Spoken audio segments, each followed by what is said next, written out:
সামনে গেলাম।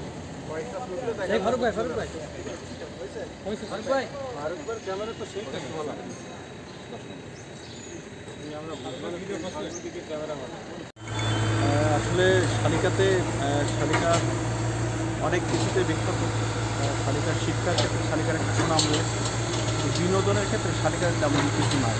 এখানে শালিকার মানুষ বিশেষ করে ঈদের সময় বা পূজার সময় তারা এখানে বেড়াতে আসে দূরদূরান্ত থেকে।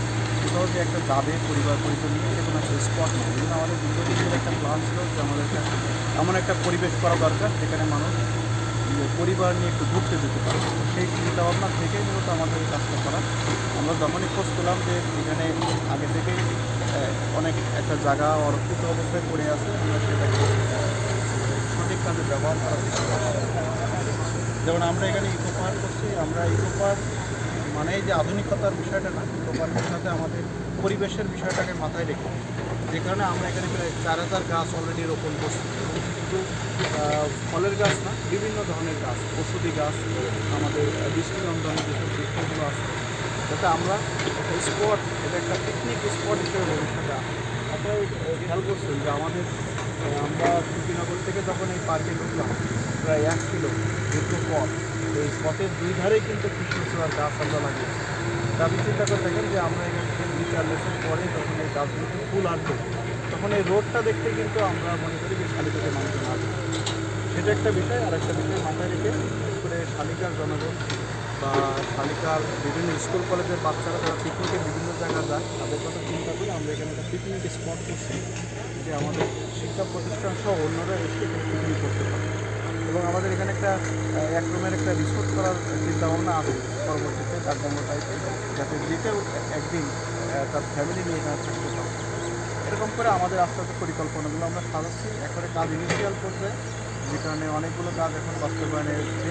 এগুলো আমার মনে কিছু কাজ বাস্তবায়ন যখন হয়ে যাবে তখন মানুষজন বা এখানে স্যার এটা ভবিষ্যতের জন্য কি আপনার কি ফ্রি থাকবে টিকিট, না কি টিকিটের ব্যবস্থা? এটা আমি আমার সময়কালের জন্য বলতে পারি, কিন্তু ভবিষ্যতে কী হবে এটা এখন বর্তমানে থেকে বলাটা মুশকিল।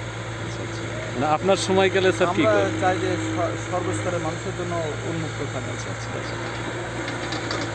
স্যার এই যে কচুরিপানা যে পরিষ্কার করবেন, মাছ অবমুক্ত করবেন, এটা কত কিলোমিটার? এটা আমাদের প্রায় 1.5 কিলো লম্বা, আরও 2 কিলো লম্বা, আর ওই পাশটা আছে। আমরা আপাতত এই পাশটা 1.5 কিলো আমরা নিয়ে কাজ করবো।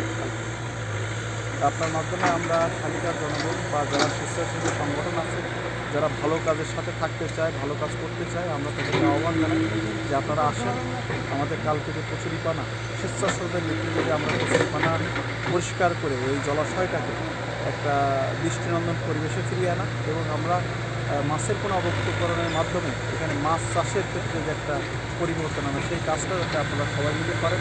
এই কারণে সবাইকে আহ্বান জানাই যে আমাদের কালকের এই প্রোগ্রামে সবাই শরীক হয়। স্যার আপনি যে এই যে বৃক্ষরোপণের যে উদ্যোগ নিয়েছেন, নিঃসন্দেহে একটা ভালো কাজ।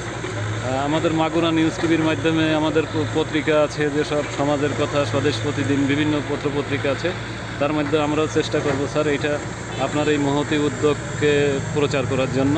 হলে শালিকার সর্বস্তরের জনগণ একটি বিনোদনের জায়গা হবে। এখানে শিশু কিশোররা, তারপরে আপনার এখানে যারা পিকনিক স্পটও হবে। শালিকা আসলে ঘোরার মতো কোনো জায়গা নেই।